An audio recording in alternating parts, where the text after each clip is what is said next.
On behalf of the management, staff of SRM Medical College Hospital and Research Center and Medical Education Unit, we cordially invite you to the inaugural function of the National Online Conference on Challenges in Implementation of the Competency Based Medical Education. Medical education, it's not just a program for building knowledge and skills in its recipients. It is also an experience which creates attitudes and expectation. It is a privilege to quote, persistent and dedicated hard work is the key to success by our Honorable Chancellor, Dr. T.R. Pachamuthu Parivendra Sir, an optimistic visionary who had set the path to the highest altitude for the promising new beginners at SRM. We would like to take this opportunity to express our humble gratitude on behalf of the Medical Education Unit.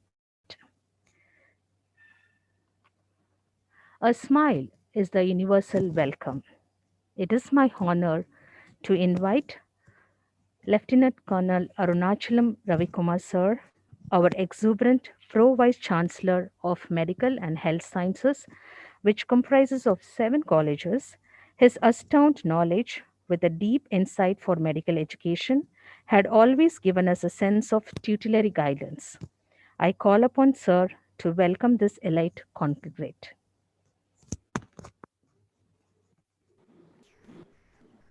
A very good morning to everybody and a very warm welcome to all the guests who have joined this webinar this morning.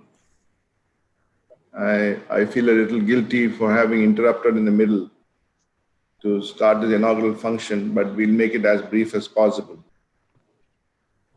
Firstly, on behalf of the management, faculty, students, and staff of our great university, SRM Institute of Science and Technology, deemed to be university, I take this opportunity to welcome all the guests and especially our chief guest, Professor Dr. Avinash Supe from Mumbai, and all the participants from various corners of this country and medical educationists, the faculty who have joined us from across various institutions in India, and also our dear delegates.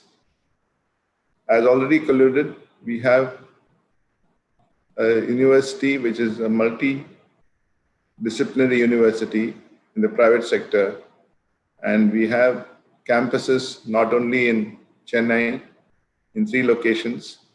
Also, we have campuses in Trichy, Andhra Pradesh, Sikkim, Modinagar, Haryana, and Rohtak, and soon we should be having one more medical college joining us in the university.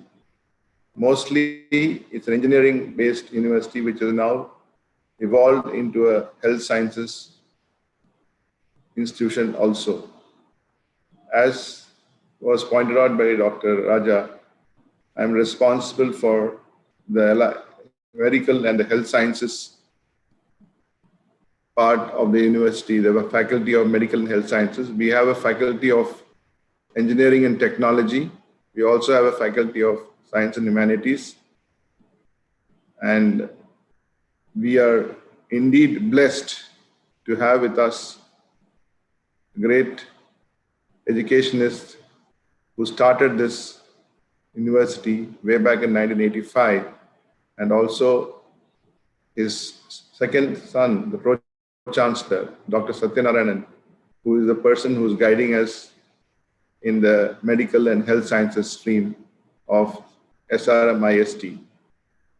I deem it an honor to welcome you all on their behalf, and on my personal behalf, I want to thank especially the chief guest, Professor Dr. Avinash Supe, for having accepted our invitation at very short notice over the phone and readily agreed to be the chief guest today and deliver the chief guest address as well as the educational content. Talking about Dr. Avinash Supe, I don't know where to start and where to stop, but that will be done by Dr. Logaraj. He's an eminent educationist, an extremely regarded, respected professional gastroenterology surgeon, and also a great administrator. He's been awarded many things, among those being the BC Roy National Award and the National Board of Examinations Eminent NB Alumnus Award, ANBII Awardee for Eminent Medical Teacher, Awardee for Excellence in Urban Healthcare, and the list goes on. I'll leave the rest for Dr. Lograj to continue on. Thank you very much for joining us, sir, and a warm welcome from all of us. And we have with us eminent faculty from various universities who are actually practicing not only what they preach, but also educating fellow faculty members in the techniques of medical education. Medical education is not as simple as other fields. In this new competency-based medical education, one has to remember that the student has not only to learn the knowledge component, the physical, psychomotor skills, but the most difficult ones are the communication and the attitudinal elements, especially the behavioral skills. Many a time we are faulted for a lack of these other two skills, which is known as the hidden curriculum. So this particular webinar, I'm extremely proud of the medical education unit which started this and to address the challenges that we are facing. And I'm sure that other institutions also might be facing. And unless we take it on together, we will not find solutions. So Dr. Avinash Supe actually had authored the initial, one of the authors of the initial MCI document, which laid out the modalities of CBME. And I was partly associated in the ENT field. And we thought in 2012, when we had done this job, we thought it was forgotten and laid to rest. But it has luckily found new life, and it has come out in its in its form from 2018. And we are able to implement most of it in our institution, thanks to a wonderful effort by our MEU as well as by our faculty members who are willing to adapt to the new change. We hope that in the future, the medical graduate, the Indian medical graduate who comes out, will be having a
thank you.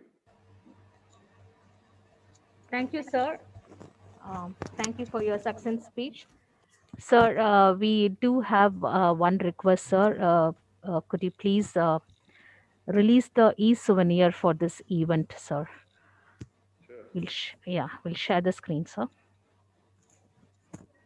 I'm extremely happy they have brought out a nice souvenir. It's my honor to release this, and let's hope it carries happy memories of the event.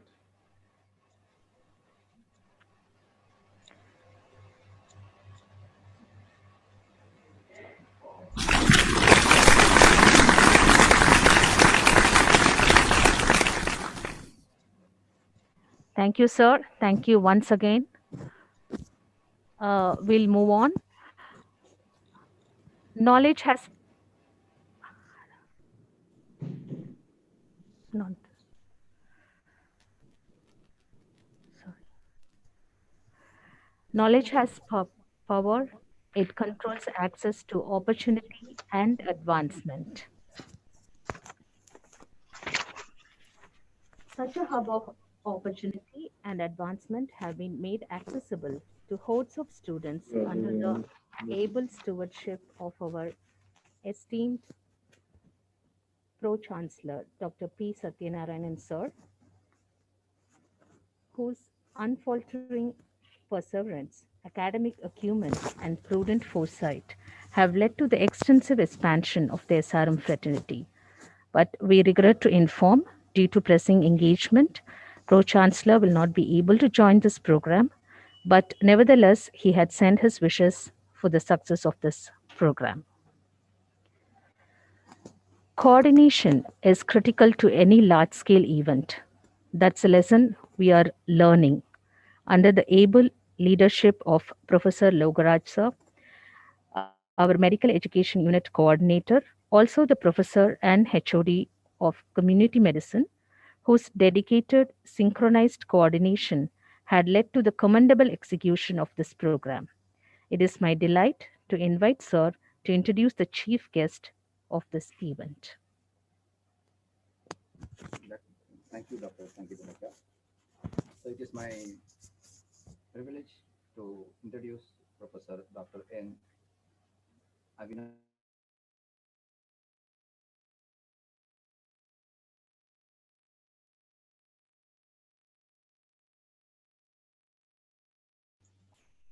Sube. So thank you, Dr. Sankita Raja. It is my privilege to introduce Professor Dr. Avinash N. Sube, a well-known professor among the medical profession throughout India, to the contribution of and the implementation of competency-based medical education. He has held several higher positions as directors and deans in medical colleges and hospitals, and he has been associated with many of the national and international associations. And to be specific, he was a past secretary in Asia Pacific Hepatobiliary Association and many of the Indian associations also. He is also an ex-founder of GSMC, Famer Regional Institute. He was an ex-chairman of Expert Group of Medical Council of India.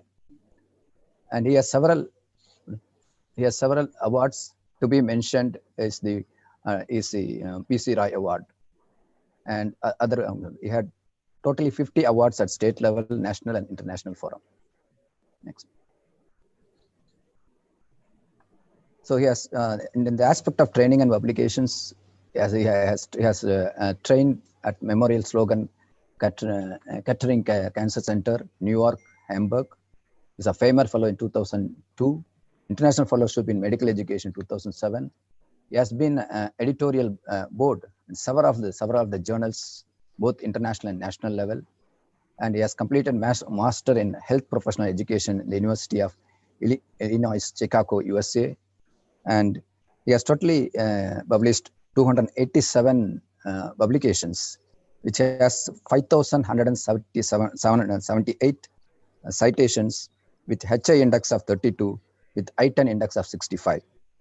And he has published 5 books, 12 booklets, and more than 400 presentations, both national and international level throughout the world. Next slide. So apart from this academic work, he also has non-scholastic interest. You can know that he has donated 124 times his blood. Is an honorary member of Photographic Society of India for contribution to medical, nature, and wildlife photography, and to tell many more. So thank you, sir. Over to you.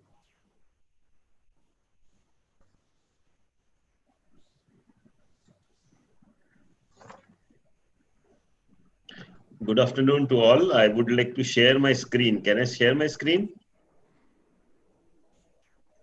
Yeah, thank you. Just a minute. Huh? Yes, sir. Give me a minute. Okay, can you see my screen? Yes, sir. Yes, sir. Thank you. Thank you, Dr. Lograj, for that Very nice introduction, a generous introduction, I must say. Thank you so much. I would like to really congratulate your organization for organizing this national online conference. It's a unique conference, and I was very happy to read the previous talks by Margaret and Devi Madhvi, who really gave an outline about foundation course as well as ATCOM module, which have been successfully now introduced across India. And it was very nice to hear the feedback from the faculty and the students and how they have really liked. I would like to also congratulate your pro chancellor, chancellor, and vice chancellors, as well as the medical education coordinators, for doing this excellent work, not only organizing this conference, but also implementing and spreading this medical education across the South India. SRM has a great name, and I'm sure you will continue doing your great work. So thank you so much. Now, I would like to really be honored for you to have a chief guest for this organization. We have been all talking about CBME in UG, but there is a lot of work need to be done into the postgraduate curriculum. And maybe that is the reason why our pro-chancellor asked me and Lograj asked me to speak on this PG curriculum. How do we really go about and take it forward? Yes, that's the road which we need to go ahead. All over the world, it has been happening. And we also need to be part of this particular kind of a thing. Now, so I have no conflict of interest to declare, and I would like to again say thank you to SRM. Now, when we talk about PG curriculum, there is a transfer of learning is a goal of any education. But university major transferability of skills and knowledge to the workplace. That's what happens in PG curricula. And values are equally important, as you know. And what is more important is the cultural context in our own settings. Now, as you know, everybody realized sometime in the beginning of this millennium, sometime in the year 2002 and 2003, that the postgraduates which we are creating are not so competent as we want. Because there may be a good kind of a training, that's what we think, but the product is not what we want. And therefore, they started really working on the competencies. And they divided ACGME, that is the American Graduate Medical Education Program. They started putting it into 6 major competencies like medical knowledge, patient care, practice-based learning, and most important is he able to work into the system? And that is more important. You know, there may be individual, but he has to be part of a system when providing care. Professionalism, and of course, skills and communication play a very important role. Same way, at the same time, CanMeds, that Canada came with this, and there are many countries came with similar kind of an model. We also had Indian medical graduate, and these are mainly, as you know, the 5 rules which came through Vision 2015 and GMR. But for a postgraduate also, there are similar roles need to be really defined. So the first question is, how do you evaluate achievement of the competence? Now, that is a question which all of us must really expect in a postgraduate curriculum. I want us to listen to one session only. Hello. Okay. So the question is that a junior resident who enters into the field is very novice, and we want him to be an expert. And so junior resident to specialist, how does the journey go in a postgraduate curriculum? Now, as you know, when you look at this curve of a skill acquisition, there's an impact to a zero risk training. What is more important today in world is zero risk training. You know, gone are those days when the errors were accepted by the community. Today, people don't accept errors. So how do you really bring? You know, there is an, if you really look at this curve, that traditional training, and therefore, if you add a simulation-based training, the safety standards improve and the errors become less. And when you start doing it, at the end of your residency, you probably have one of the highest level of training. But it happens that in a practice, people start deteriorating their skills. And therefore, there has to be an experiential reinforcement for people to maintain the higher level of skills continuously. And that is what is more important. Retrain people, maintain their own skills. So there is a scope for the simulation-based training, which will improve your competence. And there's also the need for an experiential reinforcement over a period of time. Now the question is, how do we merge competencies trainings in our system over years? And that is most important, and that is where all over the world started working. Now, as you know, we go from knows how, shows how to does. That means from fact gathering to interpretation to demonstrate of learning to performance to integrate into practice. So from cognition to behavior is something which we want to do at a student. Now, therefore, the question of longitudinal learning leads to a better development of essential skills. And lifelong learning is reinforced with longitudinal immersion of several essential competencies. So both the things have to go together. Longitudinal learning, lifelong learning, if you put it together, probably we'll be able to maintain the competence for a long period of time. Now, when we look at the curricular model for PG, there are various models. This is a Michigan model. You have a scientific trunk, you have a clinical trunk, you have early branches and late branches. So how do you really convert it into a PG training? The first year is normally we begin with the scientific basis. Second year, we introduce the clinical concepts and clinical competence. Third year, he starts strengthening his work, and fourth year. Now, so this is where the exam is there. And in the fourth year, you find post training he does for 1 year, where he really becomes the solid kind of competencies. So the next question is, how do we track progress to competence? Because everything is on paper. Question is, how do we really want him where to really go? And if you really look the Dreyfus model, if you really see people begin with novice, where they have a lot of motivation and focus, then they become advanced beginners, they become competent at the end of the residency. Here they start thinking critically and there's a continuous learning. Later on, when they go into practice, they become proficient. And it takes many years before they become expert in that particular field, where they have to do a self-improvement and they have to have a creative solutions. That's the pathway all of us have taken. From a junior resident to expert in that particular field, we have gone through this field at different phases. And this is where quality of decisions really matter. So that came out with a framework, what is called as the milestones. You know, all over the world, people sat down and they said, okay, especially how do we really see that the person is progressing very well in that particular field? So the milestones provide a framework, the development of the resident physician in a key dimensions of elements of physician. I'll give you a few examples.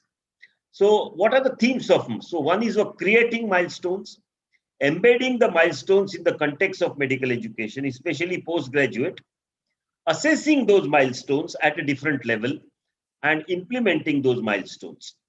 So let's take this pediatric milestone project. I can assure you, if you go to this particular site of CBME, you will find more than 150 projects for each specialty. So they have gone through and done this exercise for each specialty. We can take it, adopt to our country, have a cultural context, and then see whether we can really do it. So it's a long kind of an exercise which everyone has to do. Now, so what does it really mean? Milestones provide guidance along the road to competencies. These are our major competencies. So the milestones will tell you milestone 1, 2, 3, how you are going to achieve it over a period of time. For example, let's take a simple case of one patient care. History of appropriate age and impairment. There are a lot of sub-competencies concept, general competency, and developmental progression. That means what do you want in the first year? What do you want in the second year? What do you want him to do in the third year, fourth year, and fifth year, or fifth level? Now, first year, it may be a simple proficiency that the milestones he would take it just a history. But the meaning of that history, will he start getting it at the level 3 and level 4? And this kind of a change you would like to see into them. So milestones are like action or skills that define each level. And residents reach that level 4 for the graduation. And here they go through that typical competency ladder that they have unconscious incompetence to unconscious competence. And they go from level 1 to level 4, which all of us have seen how do we really go. And the fifth level is very important. That is conscious competence of unconscious competence. He should know where he cannot do. And this is very important for a field like surgery. A surgeon should know when he should not really put his surgery. I don't want an surgeon in the community to perform a people's operation in his own nursing home. Now, if he realizes this, I think that is the most important aspect of making him competent at the same time safe. The level of mastery where the individual is able to apply skill learned in challenging situations and necessary modifications in a way, improvisations. You know, the science changes very fast. The systems change, situations change. So improvisations are extremely necessary. This is where we want everyone to go level 5. So milestones are competency-based education, and they give you trajectory to the competency acquisition. And that's the way the students learn. So milestones also are reflections, how much you have really learned. It has flexibility because some people may do it in 2 years, some people may do 2.5 years. Milestones guide curriculum development and suggest assessment and evaluation strategies. And it also guides students about their self-assessment. Students can know where he have reached and where he wants to go. And if you really see, such curriculum will have indeed have a dominant power of influence. And that's the reason we call it as ascendancy, making individuals' holistic approach higher up. There are more than 124 milestones documents, and each document is of 100 pages. So you can really see the amount of material which has been created in the world, which can be used to you. To give you an idea, let's look at areas of development. Like say, this is internal medicine or pediatrics, patient care, medical knowledge, practice-based learning, impersonal communication skills, professionalism, system-based practice. Now, look at simple thing like patient care. The resident must be able to provide patient care that is compassionate, appropriate, and effective in treatment of health problems. So there are a lot of subdomains: history taking, physical examination, oral case presentations, medical notes. And if you really see history taking, in the mid of first year, he should be able to record in a standard format history. Begin to apply clinical reasoning into this history.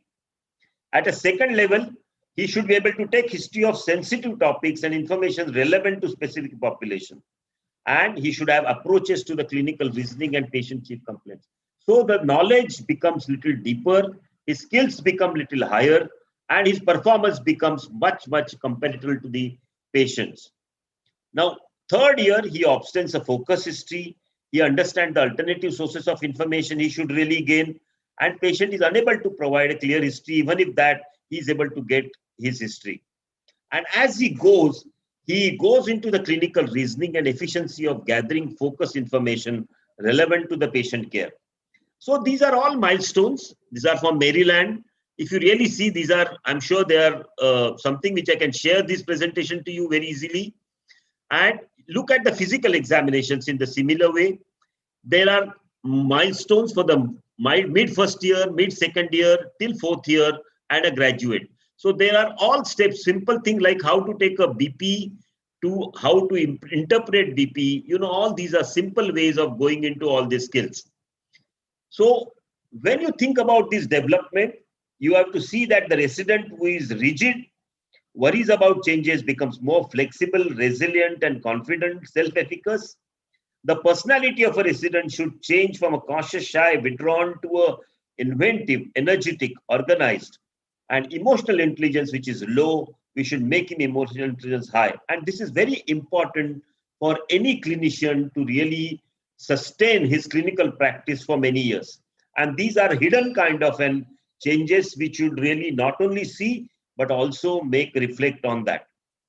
Now we can think about ascendancy of attitudes. You know, simple thing like facilitating a patient and family involvement. How he should have data gathering skills, relationship skills, partnering skills, and patient education counseling. Same thing he could have, how he's going to talk about the families, how he's going to involve families. Then patient and family activation, and also empowerment facilitation. Now, if you look at these are small points, but these matter most into clinical practice. And we have to really take effort to see that these are put into the students' kind of a domain. Things like trustworthiness. You know, trustworthiness is normally never tested in our curriculums, but there are ways of really looking at these kind of skills. and these kind of milestones, that how do we really develop the trustworthiness? Remember, in your own residency days, there are 2, 3 residents are there. You will always have more trust in one resident and others do not have. Now, why does this happen? Because we don't try to push this trustworthiness into them. So let us make it more formal. Now, the next concept which came was the EPA, that is entrustable professional activities. Now, it is trusted. You know, what do you mean by entrustable professional activity? At the end of the graduation, I should be able to trust in my resident that I will allow him to do an operation of this particular level. That is entrustment.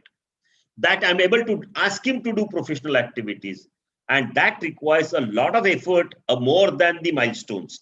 So it's a bundles of competency milestones that reflect a real work.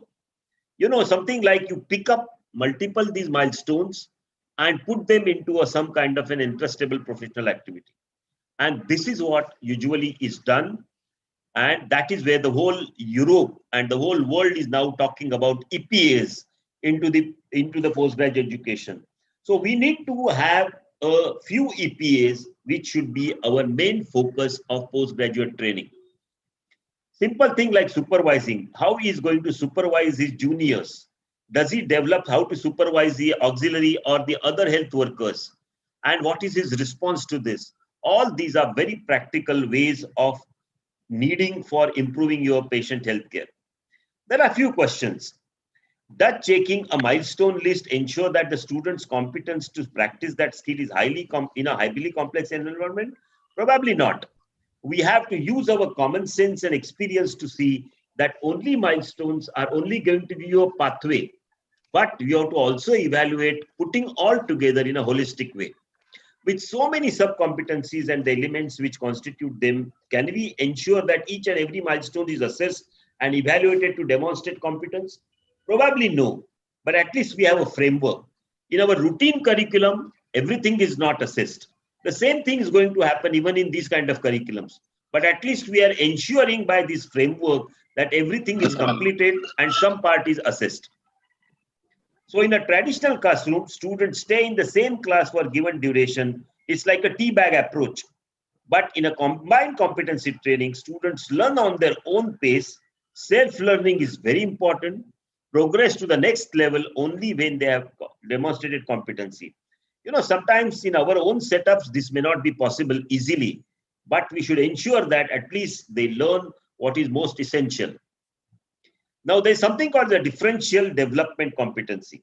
You know, when people have different kind of competencies, everybody doesn't develop equally into all levels of competencies. Somebody may develop more into this, somebody may develop less into this. So there could be a differential development of a competency which can happen, which all of us should be aware, but everybody should at least reach to the level of 3 or 4 before he goes as an expert.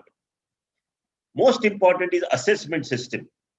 You know, whenever there is and competencies are put into this, we should have a multiple source assessments, simulation, ITs, workplace-based assessment.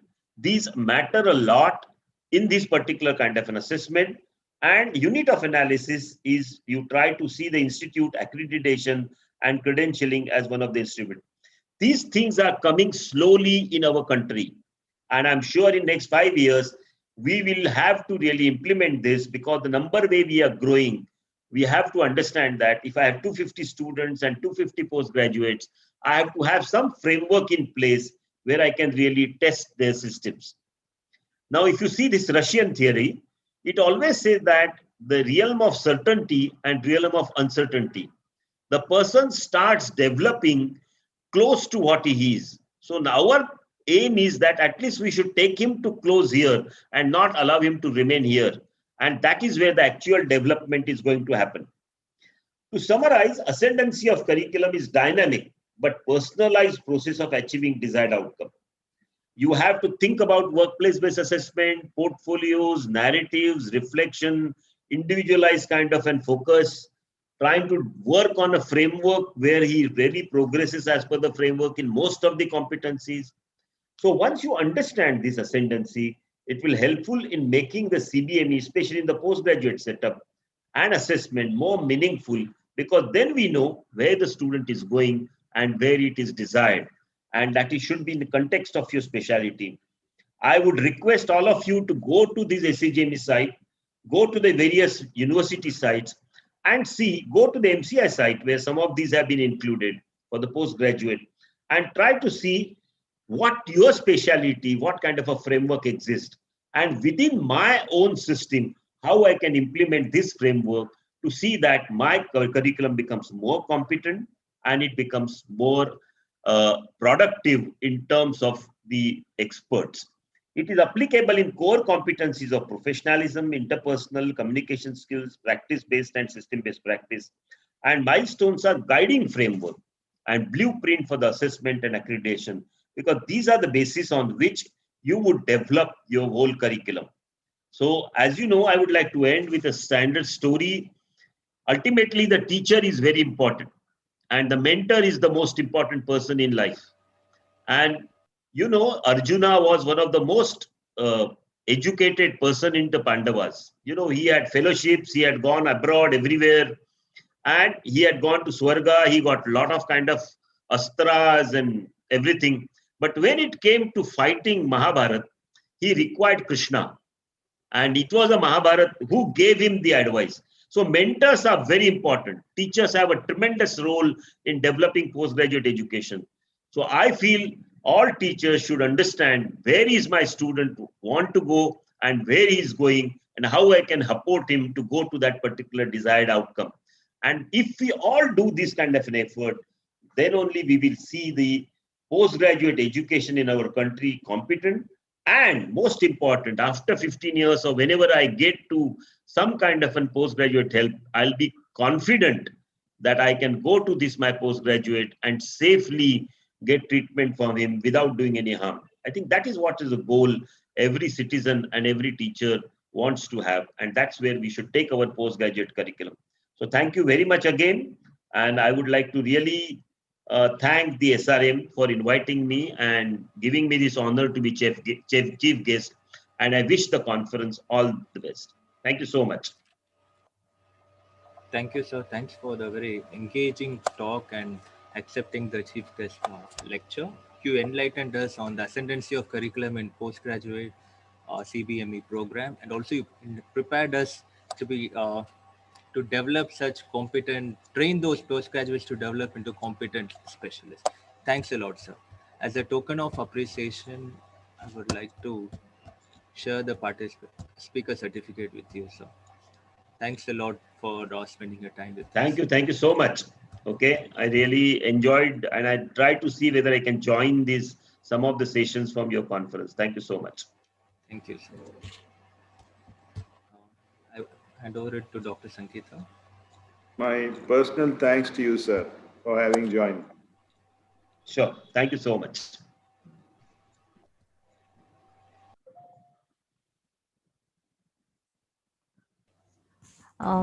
Thank you once again, sir. It was a pleasure listening to your session. And this quote suits you well. A good teacher can inspire hope, ignite the imagination, and instill a love of learning. Thank you once again. Sir. Excellent. Thank you so much.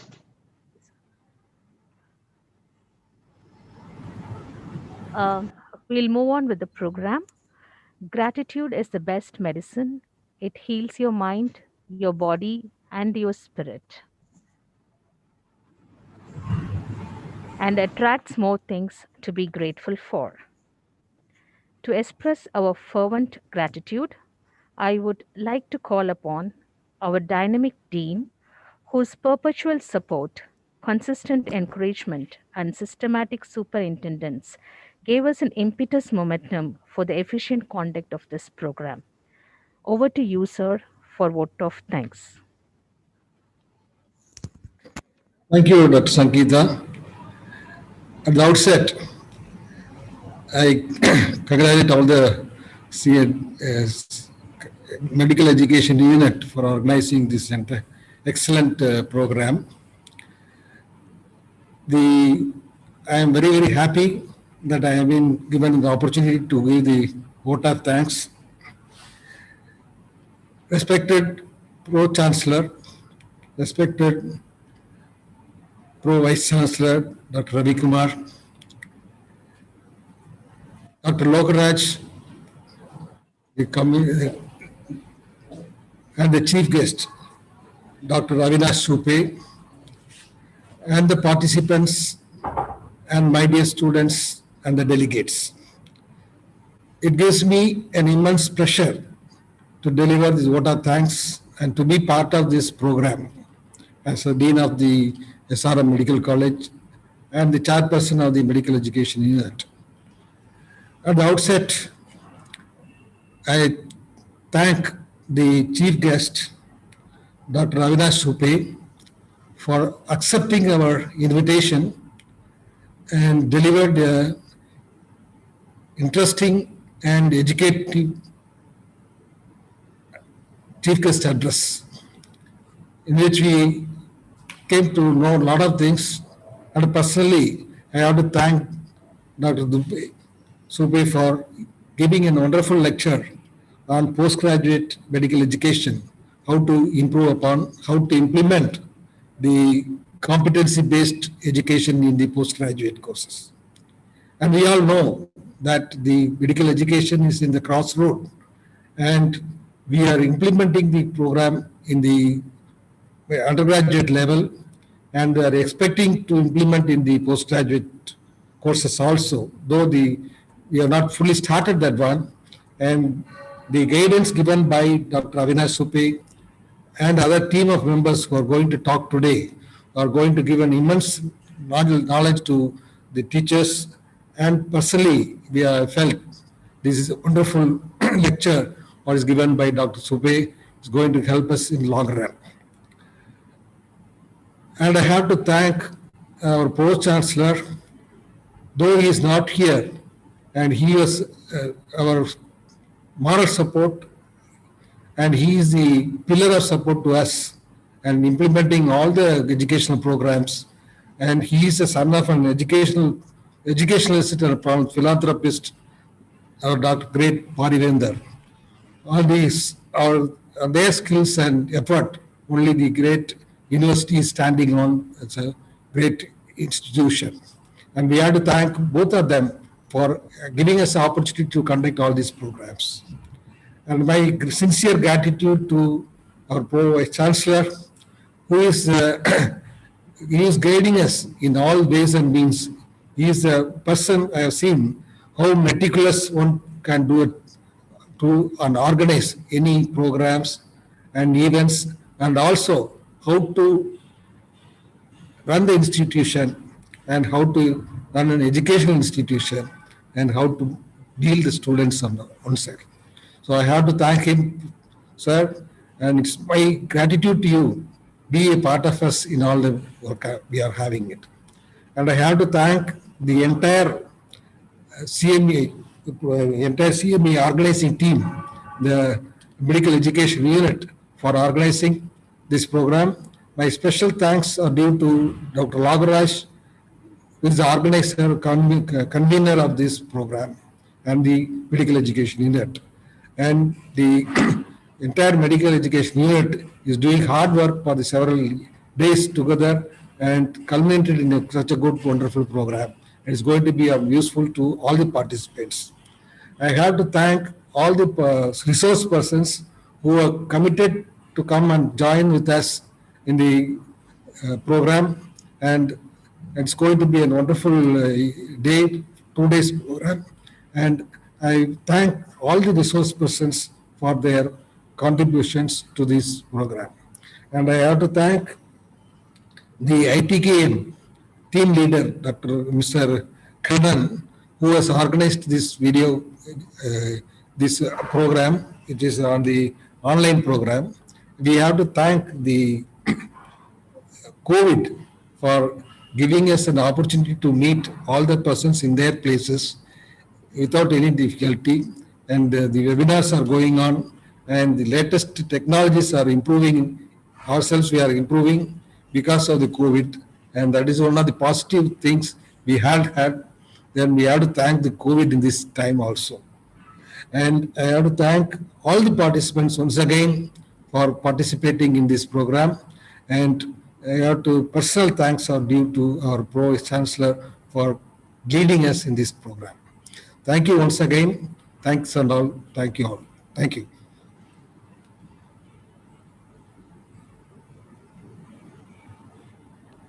Thank you, sir.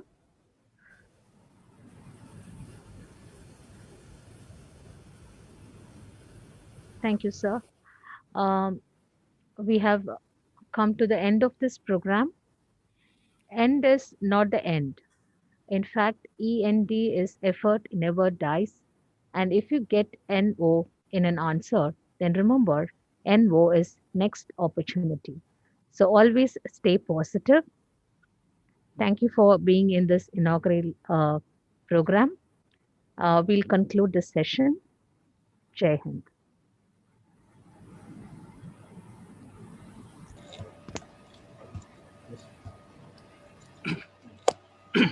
Thank you, Dr. Sangeeta. We will move on to the scientific session. Uh, can you stop sharing the screen, Sangeeta? Yes. So this will be the last session before we break for the lunch. We have a eminent speaker for the next session.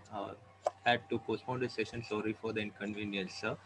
We could see Dr. Jugal Kishore, sir. In fact, we have studied his book during our post-graduation time, and it's a pleasure to invite him to speak on this medical education. I'll share his credentials.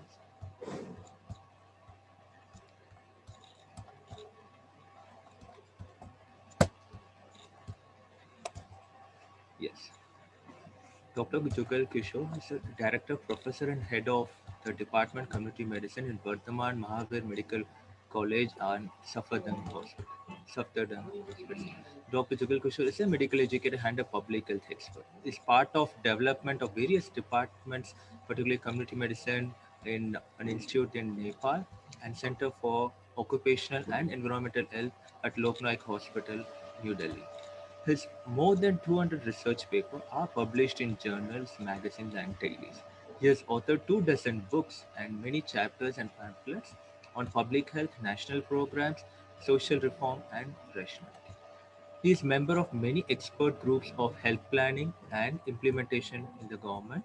Is recipient of various awards, President Award, Appreciation Award, Dr. Radhakrishnan Memorial Teacher Award. His scientific and rational outlook attracts international body and made him honorary director of Center for Inquiry Delhi, founder of Sabesya Foundation and Kishore Foundation, Secretary General of Indian Association of Adolescent Health. His mission is to liberate man through education and development of public health. So reading this profile, you would know we have an apt person to speak in the next session. And sorry, sir, we have to involve you while you are in the driving. I can understand your busy schedule. Over to you, sir.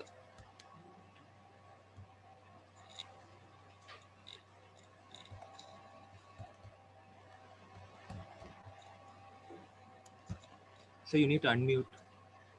So you mute. Yes, sir. Now we are audible. Now it is okay? Yes, sir. Okay. Thank you. Thank you very much, Balaji.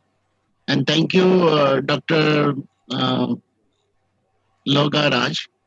He's the head of the Department of Community Medicine over there in SRM. And congratulations to the college that they have organized this very apt topic, that is the competency-based medical education. We should focus one day, I think, on only public health. That would be, I think my dream that one day we should discuss about only the competency-based public health education. Yes, sir. Anyway, Definitely we call you, sir. Definitely we call you one day, sir. okay. Yes, sir.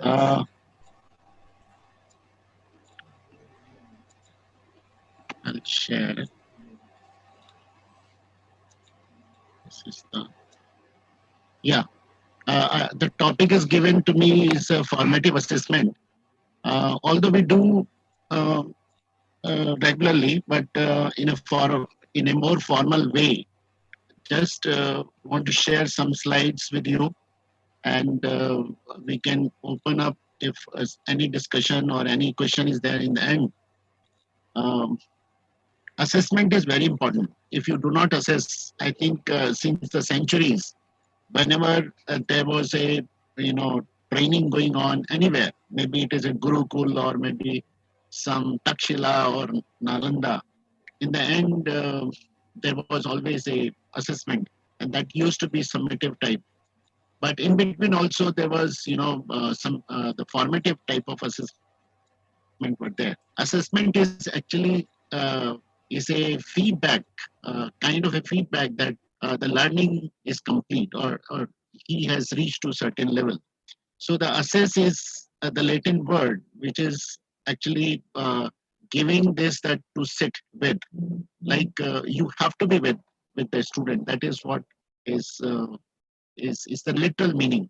But when we say the assessment in education or medical education, then it's a process of gathering of data and interpretation and recording and using this for the what the pupil or maybe the student responds to the educational task.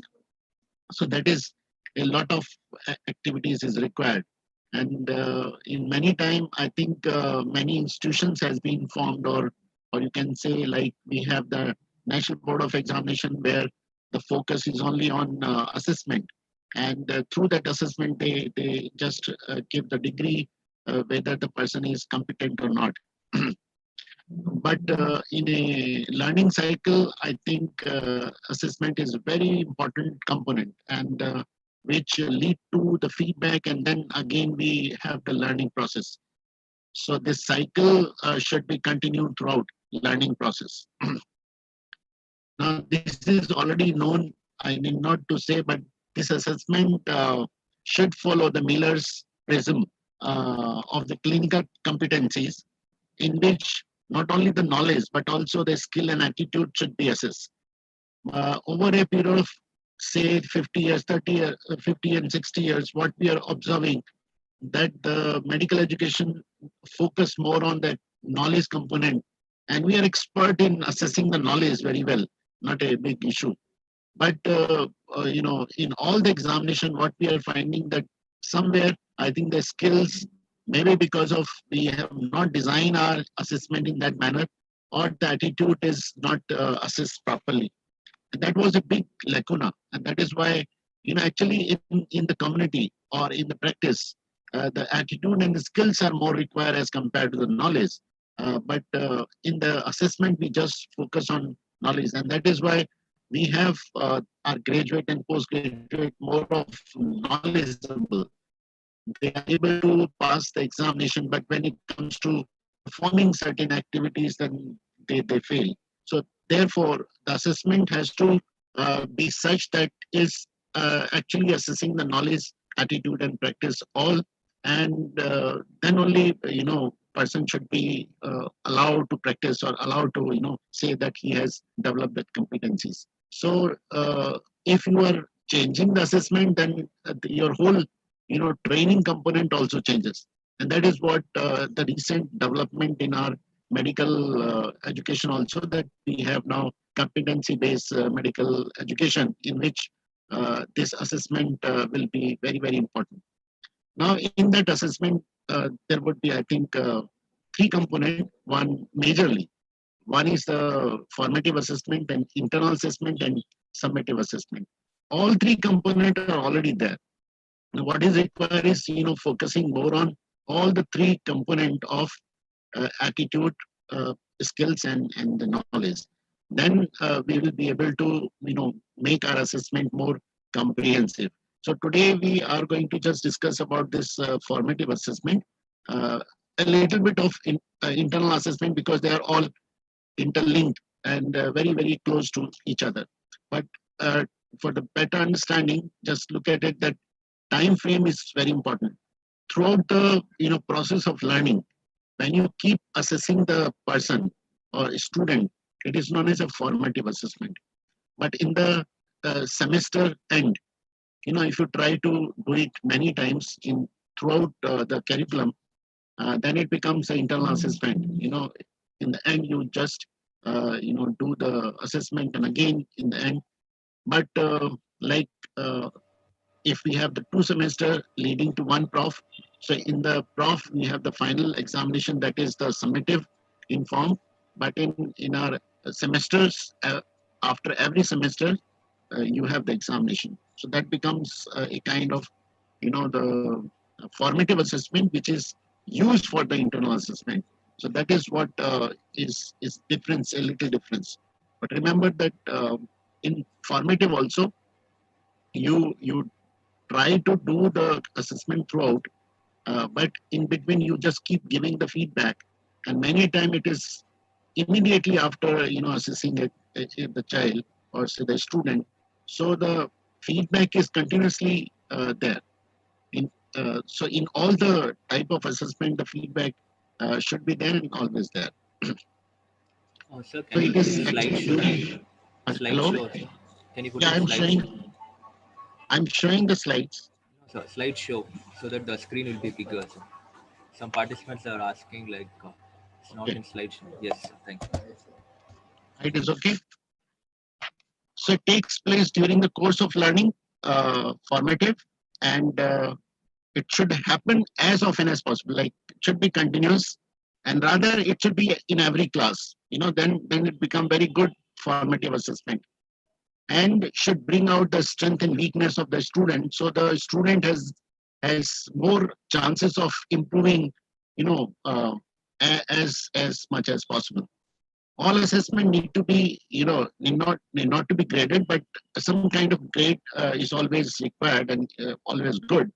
It gives the person to be always competitive and learning things every day. So but if it is done every day, I think it become difficult to adapt in the end. So therefore it can be just for the sake of making the student knowing that I'm getting some plus marks, or maybe I think the A grade, or maybe. So in the end, it may not be added all the grades, but you are doing this kind of activity. Remember that whenever we are talking about the assessment is actually getting the information from the student that what he has learned.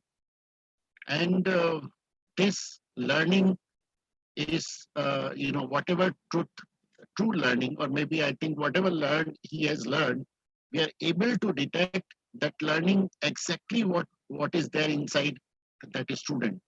Therefore, this process of getting the information or getting the assessment of that person, that assessment tool should be such which is able to detect truth.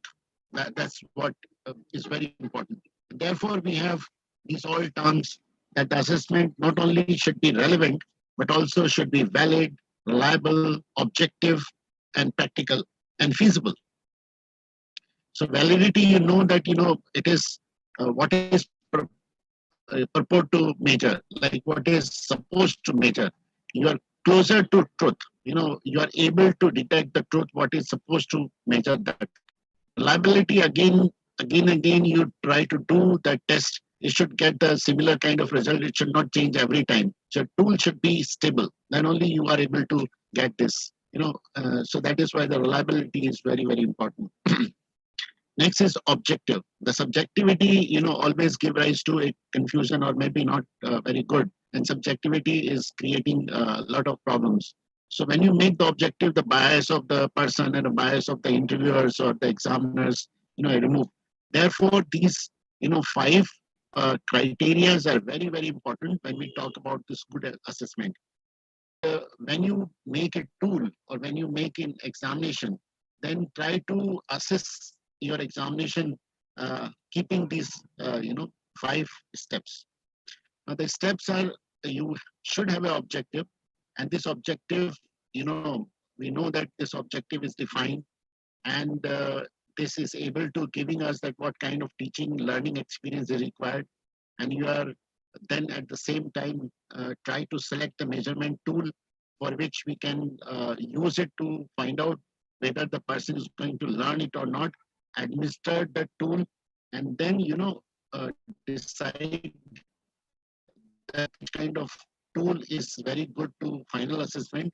Then you have the scores out of those tools, and then you analyze the data, and then you take a decision that the person is passed or failed. Now, here in that Miller pyramid, what you see that there are four major components. One is knows how, shows how, and does. So this know and know how is more of a cognitive domain area, and the show does, and show how and does. They actually have the behavior component. Therefore, your examination should be such which can have the cognitive and behavior component all together.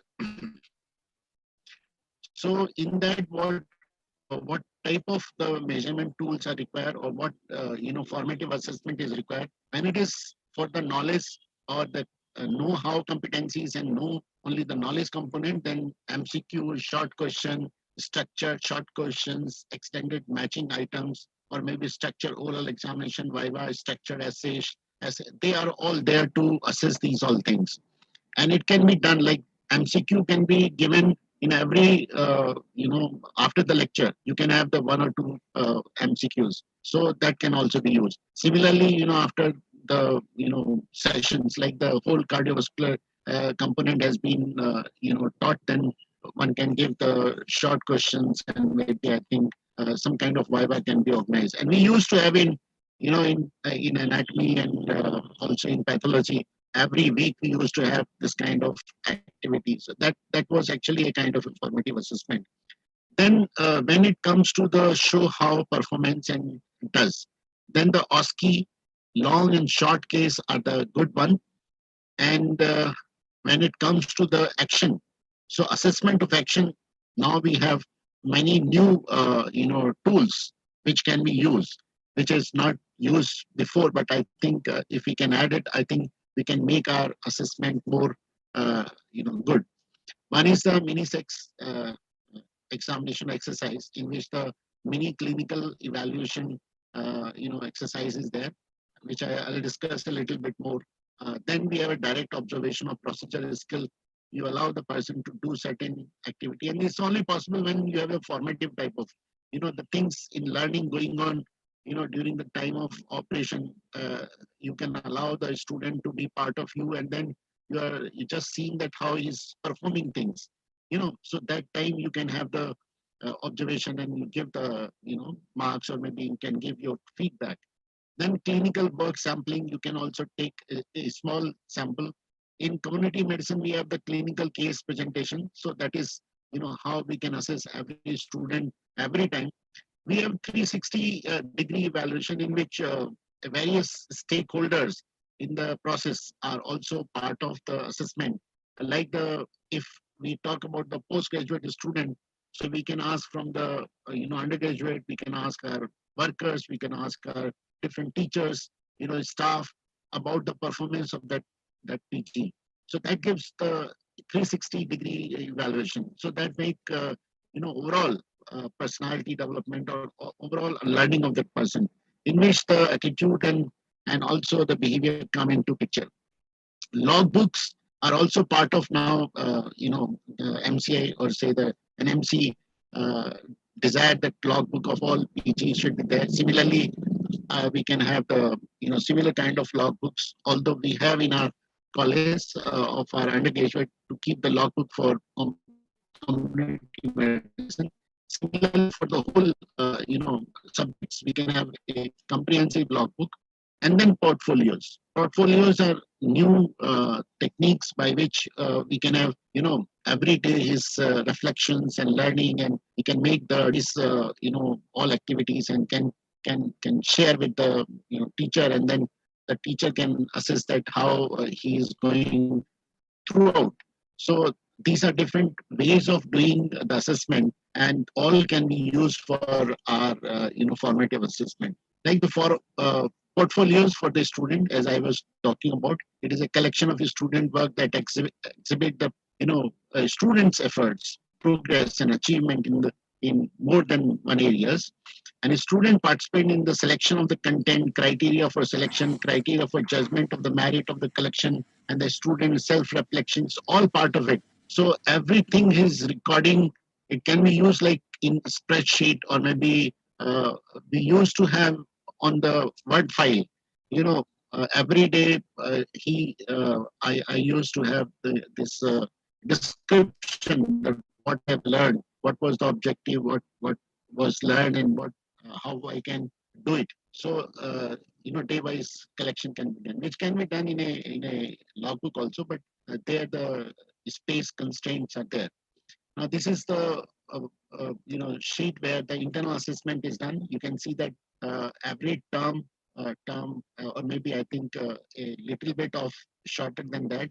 So you can have theory and attitude, attendance, and all these things can be recorded. So you know that this can be recorded even yourself, or maybe I think by your teacher, or combination of teacher. So the interest in the subject, active participation, scientific attitude, and interpretation skills. So give marks to each areas. Then attitude is also given marks. Theory test and practical test and the record books, all are recorded, and then you have marks against all these activities which are important for even the attendance. How many attendance, which is also part of our NMC. So the focus of this internal assessment is actually in the process, of learning, the manner in which the knowledge is acquired, not in the, knowledge itself. So it is also in mathematics. If you remember, if you have written stepwise, then you get the marks. If you get the final answer and without writing the procedure, they will not give the marks. So similarly, if the person is knowing what is the process, I think it is better to, give him the credit rather than reaching to the final goal. Then this is the mini six, like we can have one clinical skills, and in which you just focus on that, whether what is the name of the resident and what patient is given, and whether it is ambulatory or inpatients, or otherwise what is the age, sex, and other thing. And then complexity, then focus, all these things are reported, and then you can give marks on this format, that how he's interviewing. So what is the interviewing skills? So whether satisfactory, unsatisfactory, or superior, and physical examination skills, humanistic quality, performance skills, the clinical judgment, then organizational counseling skills, overall, clinical competencies, and then, giving the total marks in nutshell, and giving the comments also. So the evaluator, or maybe I think the teacher can do this kind of exercise on the bedside, So this is very good method of having the formative assessment. Remember, to remove the subjectivity, what can be done, that at least one assessment every quarter. If it is done more, it's good. Or no teacher contribute more than 25% of the total. No single tool should contribute more than 25%, and no assessment contribute more than 25% of the total marks in the internal assessment. Such kind of, remove the subjectivity, and it involves various method of assessment. So make the things more easier and better. So, because when the child or the student is observed by many observers or examiners, or maybe giving more chance, I think you assess the person in more comprehensive manner, rather than, or even just take an example of this, that even if we talk about the reliability. So if you do the test and in 1 hour you ask, again, so you'll find that there are, reliability which match to, MCQ, have the good reliability, and then OSCE is there, or mean sex is quite high. But when it is repeated after 2 hours and then 8 hours, you find that MCQ increasing, the reliability much better than any other test. But oral examination also increases. So more you repeat the examination, you increase the reliability. That's the purpose of framing your questions and also conducting examination in that manner. Now, in the last, I just want to give you some more techniques now, which is available on the net, and also you can adopt while you are taking the examination or maybe throughout the process. That can be, uh, like index card, in which you can just have the two sides of one card, in which this you can distribute to the student, and then the student on one side will write what they have learned in summary. They will write that what after the that session. It could be clinical, it could be just theory period, and then they have to write what they have learned in summary. And on other side, they have to write down any question which they have not understood. So you can collect that all the people's, whether they have understood or not. Again, it is the good method of, re-emphasizing or assessing the student after the session. So that's one way. Another one is a hand signals, in which the person can raise hand, and you allow that one, and you can have the thumbs up or down. So everybody can be asked that you please raise your hand and show your thumb. Thumbs up is that you have understood. Thumbs down you have not understood. Or such kind of in the class you can have such kind of arrangement. So these are all part of the formative assessment.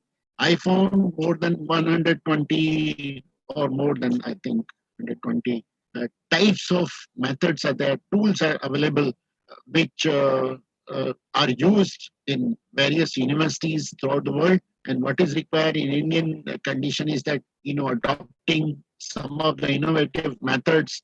It is not necessary that NICS should give direction that you should use such kind of formative assessment. Rather, you can have innovative and make sure that the student are learning in the end. They are competent doctors. That's the purpose. So there are a number of things which you can look at it. 1 minute essay, analogy, prompt, web concept, map, student conference, observations, self-assessment, exit card, portfolio check, quiz. These are all different ideas, spinners. So you can have many ideas. So before, I think, conducting any sessions, you can design something for assessment. So you ensure that everybody in the class has learned, and it is with you when you are part of it. So that is what I wanted to say.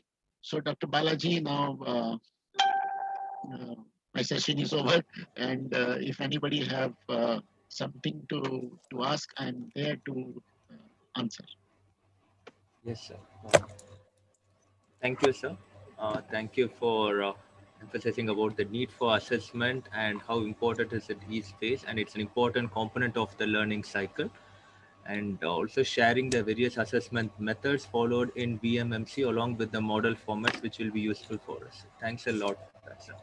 There is a question uh, to explain what is structured oral examination.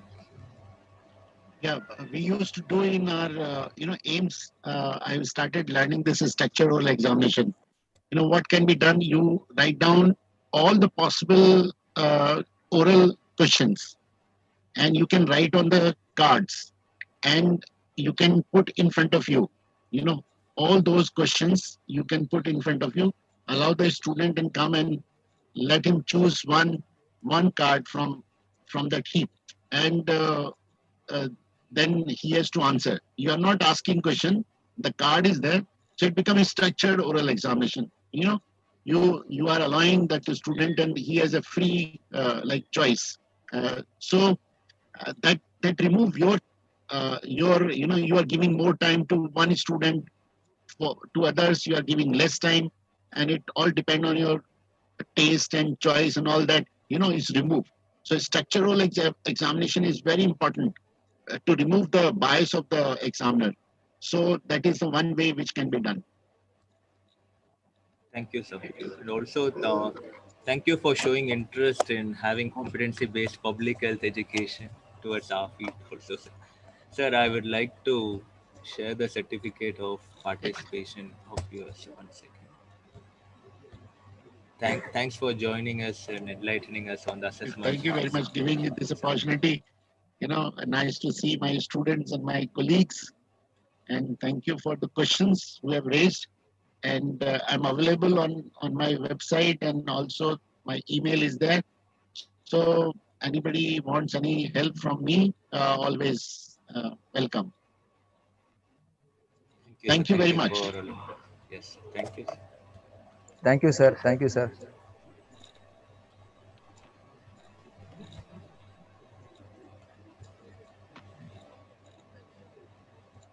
Uh, with this, we are done with the scientific presentations for the day. We'll break for the lunch, and after the lunch break, the competition sessions are most awaited by our students and many faculties who are interested. Almost 100 or more than 100 abstracts have come for us. We have put in different session. So we'll be waiting for you people to join the corresponding session. Please do look at the correct Zoom link and log in. Our representatives will be there to guide you. Please make sure log into the correct Zoom link. Thank you.